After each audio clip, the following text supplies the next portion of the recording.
Everyone, welcome back to my YouTube channel. So as you have know that we have completed part 5 of the main stack auth series, and today we are going to take a look at the part 6 where we are going to see how we can create, like, we have already created the JWT token, correct? Now in this video we are going to see how we can protect our API endpoint by using this JWT token. So let's open up the VS Code and see what we have for now. So as you can see that we have created this auth controller and role controller, and in this auth controller we have the register method and we have the login method. Okay, so one thing extra I want to add in this route, that is a new handler which is register as admin, because currently whatever we are trying to register, we are registering it as a user.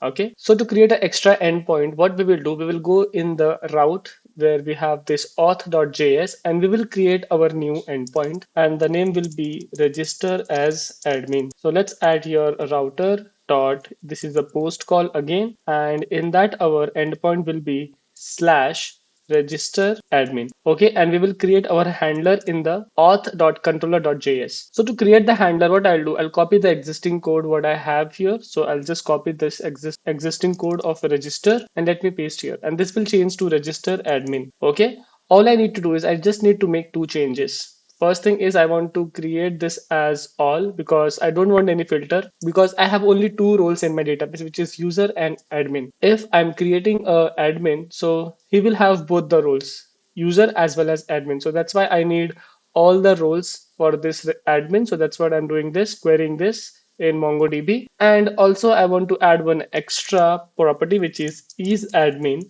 and this will become to true. So whenever anyone is trying to hit this handler, he will be created as an admin. Okay, so as this is done, let's use this inside your auth.js. Let's call the handler which is register admin. Okay, and we are done. Okay, so before doing this, let me show you the MongoDB what we have for now. So if you go in your roles controller, sorry, in the roles collection, so you should have these two roles already added, because this is important prerequisite steps. We already know how we can create a role. Okay, if you haven't seen it, you can check out that in my part 3 of this auth series. Okay, so now what I want to do, right? So let's go in the user. So currently whatever user I have created, all of them are is admin is false, so they all are added as a user. Okay, so now we will see by adding a new user now in your database. Okay, so now let's go in this auth, let's save all the changes and also make sure that your application is running, so it is connected to backend and database, so it is running.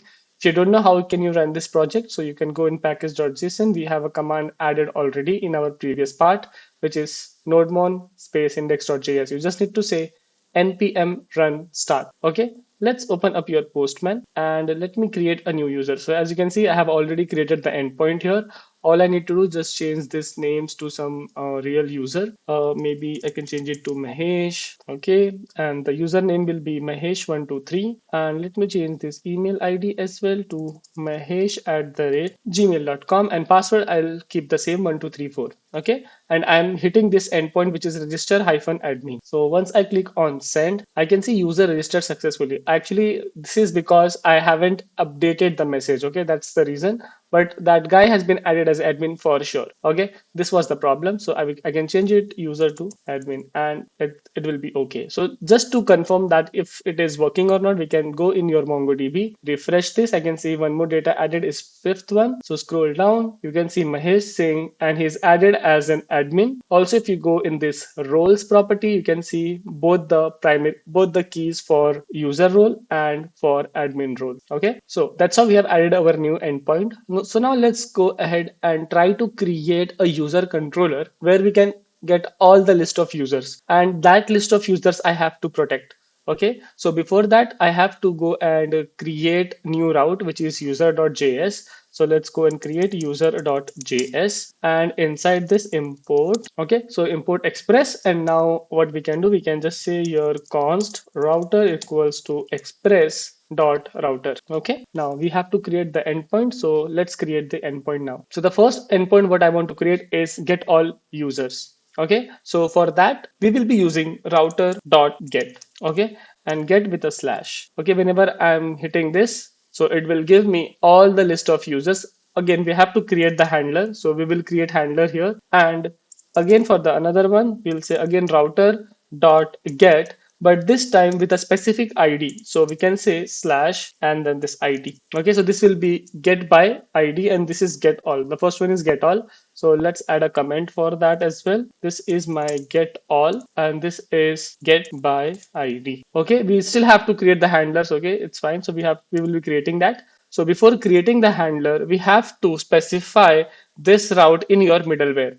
So to add that in middleware, let's go in index.js and here let's add the middleware. So I will say here app.use API slash user and we will create this as user route. Okay, it will not work because we have to export it. So let's go here and we'll say export default router. Okay, so this is done and now we will go in this index.js and now we have to import this. So let's copy this and we will just rename few things, which is user.js and this will change to user. That's it. So now this should be okay, correct? Now if I try to go to definition, it should work. All right, so now our job is to create these two handlers, get all and get by ID. So for that, let's go in the controller and create a new file, user.controller.js. Okay, and let's create the endpoint export const get all users. Okay, we'll have my request, response, and my next. And second one is get by ID. So I'll say export const get by ID, request, response, and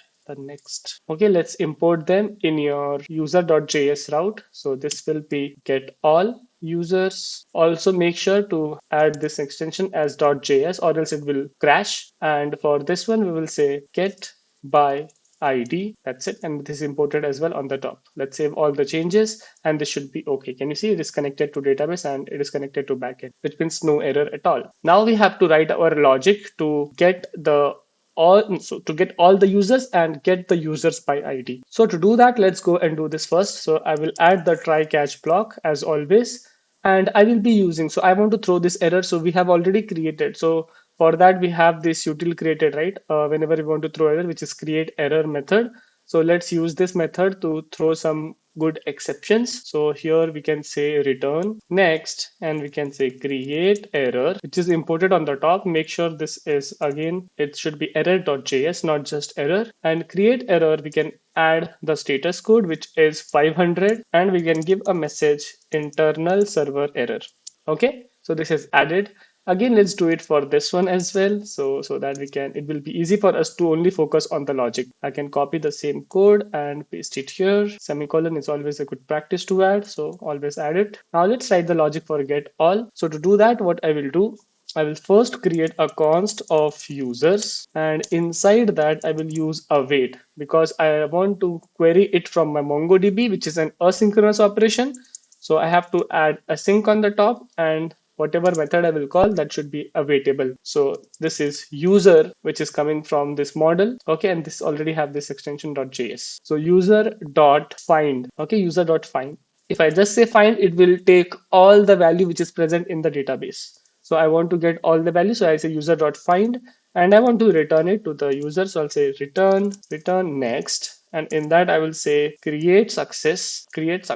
And in that I will pass the status code 200. I can pass the success message all users. And I can also pass the data, which I just got, which is users, list of users, not just user, list of users. Save it. Okay, and let's see if there is any error, we can fix them. Okay, I know, I think there is some issues. Okay, so this is because of this .js we have not added. So yeah, that's why I say this is very important, or else your app will crash. So once I added this, so now it is success again, it is good. All right, so this is ready. Now let's focus on get by ID. So to do that, again we'll say const user, and we will again say async await because of the mongoose async, and this will be await. The method is user dot find by ID. Okay, so we have a find by ID method given by mongoose.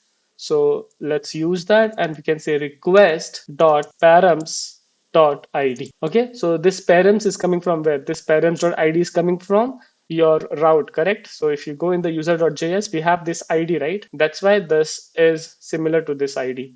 If I change it to abc, then this should also be abc, or else it will not work. Okay, this should also be ABC. Okay, but this is not a good practice to write ABC, so we are passing ID, so it should be ID. Okay, the name should be like that. Okay, so now once I do this, I will get user inside this, and once I have user, or else for example, I will have to do a check. I'll say if there is no user. So that's why I added this exclamation. If there is no user, so what I will say, I will have to return next. And in that, I will create an error. Create error. I will give error as 404, and I will pass the message as user not found. Okay. But if this is not the case, then I will say return next. Okay. In that, I will say create success, and in that I will pass 200, give the message single user, and I will pass the data which is user. That's it. So in this way we have created the two endpoints in the MongoDB, which will fetch all the users, and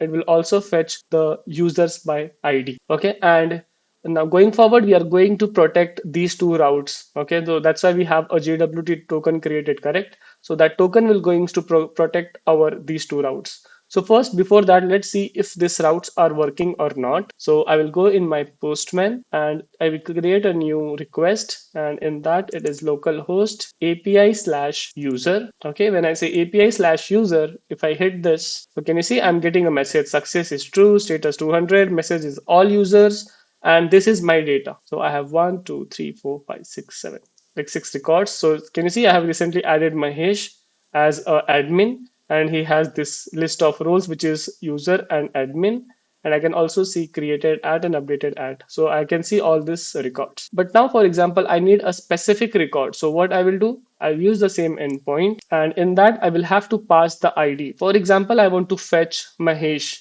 only Mahesh record, so I will pass this ID inside this as a param, so user slash ID.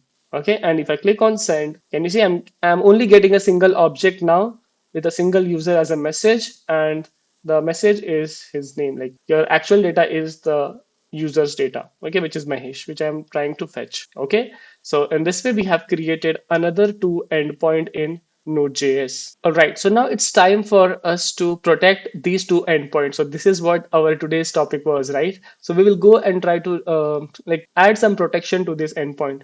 Okay, so to do that, what I will use, I'm going to use the folder which is utils, and inside this I'm going to create my verify token JS. Okay, so this util name is, okay, let me just add it here, verify token .js. Okay, and in that I will be adding my middleware. So I will be creating one of the middleware which I want to use. Okay, so let's import your JWT token because I want to verify my token. So I will be using import JWT JSON Web Token. So I will be using this package to verify a few things. That's why I added this package on the top. And the first thing is I will create the first method, which is export const verify token. Again, in this, I will have my request, response, and next handler. Okay. Now to verify the token, what we will do. So as you've seen, right, whenever I'm doing the login, I'm trying to store the token inside the cookie. So if you go in the login, so whenever my login is success, I'm passing the response in the cookie as access token. I'm passing the token there. So what I will do, right, whenever there is an HTTP call, I will be receiving the token inside the cookie in the header. Okay, so what I will do, I will try to get that cookie and I will try to verify it in this method. So let's go in the verify token, and I will first get the token. So I'll say const token is equals to where I'm getting it in the request. So request header, so request dot cookie. Okay, cookies dot access token. So this is how we are storing it, right, in the cookie access token. So I will receive the token inside this. So now what I will do, I will first check if my token is null or not. If my token is null, then I will return an error. I will say return next create error. Okay, create, it's not create success, it's create error. We'll have to import it, so let's import. So this should be dot slash error dot js, and this should be create error. Okay, so create error, and in this create error we will pass the status code, which is 401.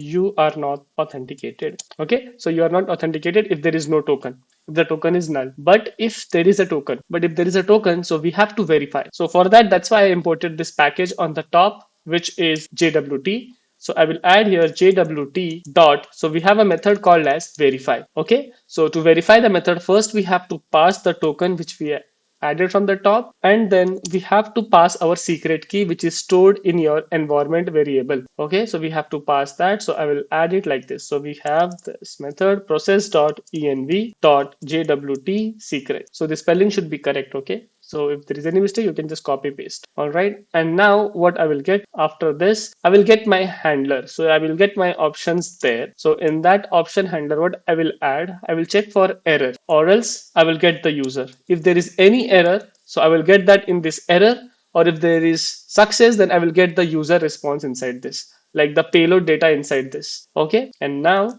what I will do, I will just go ahead and check if there is an error. Okay, so what I will do, if there is error, then I will say okay, then return next create error, and inside this error I will pass the status code 403, and I will say that token is not valid. Okay, because I got an error. But if there is no error, so what I will do, I will attach my requests. I will attach a user to my request body. Okay, so I'll say request.user is equals to the user, and I will pass it to the next handler. That's it. Pass it to the next middleware. Okay, so I will, let me just tell you this method. So what we will do, we have called this method. It has request and the next handler.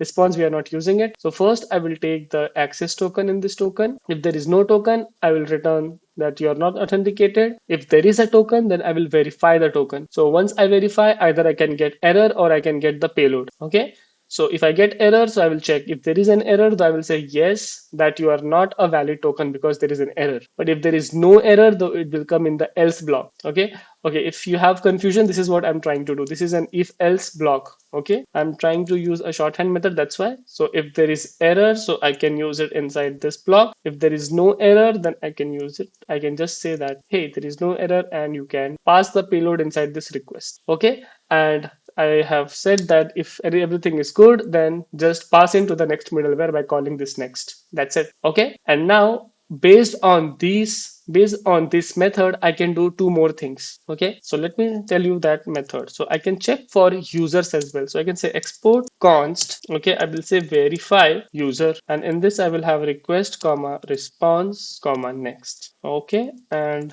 this we can write the logic. So now what I can do, right? I can directly call this method verify token. Okay, I can directly call that method, and I can check for that if user ID is there or not. Okay, so let's try to do that. So I will say verify token, which is the above method, verify token. Yes, and we have to pass request response and the next callback. So what I will do, I will pass the request, I will pass the response, and this I will write my callback. So in this callback, I will try to check if the user ID is correct or not, or if this guy is user or admin or not, because admin can also access, right? Access that. So what I will do here in the if condition, I will say if the request dot user dot id, if this is equal to the request dot params dot id. Okay, if these are equal, or if my request dot user dot is admin, if that guy is an admin, then also he should allow, so I can say okay, if this is the case, then it's fine, just go to the next middleware. That's it. But if this is not the case, then what I will do, I will have to return an error. So I'll say return next create error. Okay, and in that I will pass 403, and I will say you are not authorized. Okay, and in the same way I can do it the same for the verify admin. So I can copy this, and here I will just change it to verify admin. Okay, and I don't need to check the user because I'm just doing it for admin. So I will say if request dot user dot is admin, then it's okay, go to the next middleware, or else throw an error by saying that you are not authorized. Okay, and in this way we have created our these three methods, which will help me to add security to my endpoints. Okay, so this is only 50% because this is only creation part. How we will be able to use it, so let's see that. So to use it, we have to go in the routes, and we have to go in the user.js. Okay, so for example, now I want to get all the users. Who can do that? This can be done only by the admin. Okay, so to do that, what I will add here, the new middleware, which is verify admin. Okay, verify admin, and yeah, it is imported as well. Okay, so to get all the users, so the logged in user should be an admin, then only he can use this endpoint. And to get the user, what he has to do, he has to check for verify user, like only the current user he can check his record. So for example, right, if you go in your website and you will have your own profile details, correct? So only the logged in user can see his own profile. He cannot see someone's other profile. So how do we add that feature? How do we protect that endpoint? This is the logic, by adding this middleware, which is verify user. Okay, so now let's try to test these two endpoints. So now if I go in this and if I try to say get all users, okay, get all users, and if I say there is no cookie is stored, okay, so there is no cookie as well, and I'm trying to send, which means I'm not logged in, because there is no token, which means I'm not logged in. And if I try to access this endpoint, so before that, let's see if I have saved everything. Yes, everything is saved. And if I click on send, can you see, I see that cannot read property undefined because there is no access token. Okay, so I'm getting this generic error because there is no token, there is no token present. Okay, because of that I'm getting this problem. So for that, what I will do, right, so let me just show you. So to get the access token, you have to log in first. Okay, so to log in, I have this created, and in the body I have john@gmail.com. Let's see if this user is present in your database. So yes, I have john@gmail.com, and I'm sure the password is correct. So let's try to click on send. Yes, once I click on send, I get all these details and I can see login success. And I can also see something here, access token. Okay, and this token will have your payload data. All right, so once I have a token, I can go here and I can use this endpoint. So let me just go and change this current endpoint. Okay, so I will be changing this to get, and in this I will say API slash user, as I have access token inside the cookie, so this will also pass that. And if I click on send, okay, an error here which says that access token is undefined. Okay, so this is because there is a package which we have to use so that we can actually play with the cookies. Okay, so let me show you that package first. What is that? I think we have installed it. If not, then we will install it here right now. Yes, we don't have that package. So let's go in your API project. Let me close this. Yeah, and we have to install the package name is cookie parser. Okay, so to do that, I'll say npm I and give the name cookie parser. Okay, so it is cookie space and then parser, like hyphen parser. Okay, so once you add, I'm not sure if this is visible, so let me zoom it for you. Okay, so this is the package npm I cookie parser, and once I click on installs, let's hit to install. Yeah, this is installed successfully, and let's go ahead and use it in your index.js. So if I come here in the index.js, I have to use this in the middleware by saying app.use and just call this cookie parser. Okay, and this is a method. So once you add this in the middleware, save the changes, and now you have to run your program again by saying npm start, hit enter. Everything should be in green. Yes, it's connected to database and backend. And now if I go in the postman, if I try to hit again, I can see that you are not authenticated. Okay, which means this is saying that your token is not valid. So let me just try to show you how we can debug the code, and we'll see what is the problem. All right, now let's go here in the controller, in the user. So I'm trying to access this one. So this is present in your routes. So if I go in the user routes, so here I'm trying to call get all users, and this guy is checking verify admin. So in verify admin, let's see what is the logic. So to verify this, so to use that, we have to first handle this. Okay, and that user who has logged in, okay, and if trying to access that endpoint, he should be an admin. So let's see if that guy is admin or not. So if you see the guy is not admin, it is false, and that's why whenever we are trying to hit get all users, okay, we are getting that you are not authorized. Okay, so we are getting you're not authorized because we are trying to call that, so we're getting not authorized. Okay, so let's see who is the admin and let's try to log in with that admin. So Mahesh is admin, so I will use his email ID, and the password is the same, 12345. I will go here, let's go in the body, let's change it to mahesh@gmail.com, and let's change the endpoint to a post by saying here auth slash login. Okay, now if I try to log in, I can see login is success, and this time I have logged in with my admin account, and I have this token as well. I can verify this token as well. Okay, in JWT.io, that this is token for which user. So we can go and check on this website JWT.io. Let's put our token here, and we can see the role is admin and user, and this is admin as well. for this user, and this user is from Mahesh. So now if Mahesh is trying to log in, so because the cookie belongs to Mahesh and he is admin, and now if he is trying to do a get call, okay, to get call to this all employees, then he should be able to get all the records. Can you see? Now I'm able to access all the records. So again, click on send, you can see. Now only Mahesh can access all the user record because Mahesh is admin. Okay. Now, for example, Mahesh wants to get a specific record. Okay. For example, Mahesh wants to get a specific record. So for that, what we can do, right? We have to pass the ID. So if I pass this ID of John, Control V, and if I click on send, you see I'm getting a single user of John Doe. Okay. Now let me try to log in with John. Okay. Let me try to log in with John. So this cookie will get update. I click on send. Yes, login is success. Okay, login should be success. Oh, this is not correct. So I have to use this post and I have to change it to auth/login. Okay, I'm trying to log in with John now. Login is success, and I have logged in with John, and this token also belongs to John. And now John is trying to be smart, and he can only access. So now I want to do a get call. Okay, I want to do a get call of a specific user slash, and I'm giving his own user ID.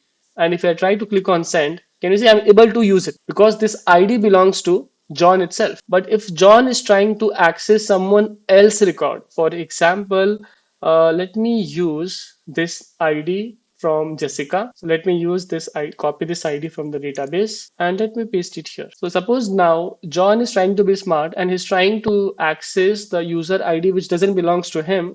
And if I click on send, so can you see we are getting a proper error message that success is false, 403 status, you are not authorized. Now, John can only access his own records, not the others. Okay. And in this way, we have successfully achieved a security in your APIs. Okay. So now your API will be protected. So for example, here creating role should be only done by admin. So we can add this verify admin. Okay. Verify admin, that only admin can create a role. Only admin can update the role. Okay. So this is how you can protect your endpoints. All right. So, okay. And once we are completed till this part 6 part, so we can say our backend side is ready. So all we have to do is we have to create our front end, which I have already created for you guys. And I will be explaining you how I have created this website. Okay. So we will be creating this website from scratch. And this website we are creating it in Angular. So we are using Angular and Tailwind CSS. Okay. So we are not going to use any external packages like Material, Bootstrap, or anything. So we will create everything in from scratch. Okay. So if I try to show you what this website has, so for example, I can use mahesh@gmail.com. If I try to click login. Okay. So this website is actually functional. All I have to do, I just have to make some changes. Yeah. I can see it says that course policy and whatnot. So I will be showing you how I can fix these problems, course issues, and what are the consequences of that and everything. I will be explaining it in the next video. Okay. Because we still don't have all those API created, like to getting the list of users and all those. So my plan was to create a end-to-end application. So I thought let's create a book application, like where we can purchase a book and all those. So that's why I give the name as Book My Book. So where you can purchase a book and you can do the payment and everything. Okay. So I hope you guys will be excited for the next part of this video where we will create this interactive UI. And if you want to do that with me, then do subscribe to my channel because I will be uploading that videos very soon on my YouTube videos. Okay. So we are done with this today's part. Okay. And if you have any doubt, questions regarding to this video what we have just did right now, so you can mention that in the comment section. If you're still facing some issues which you are not able to fix it, then you can contact me on Telegram or Instagram. You can follow me there as well. I'm mentioning all the links in the description, and consider subscribing to my channel, guys, because I'm trying to make a lot of good contents for you guys so that you can learn things very easily along with actually doing some code. Okay, so till that time, bye bye and keep learning, guys.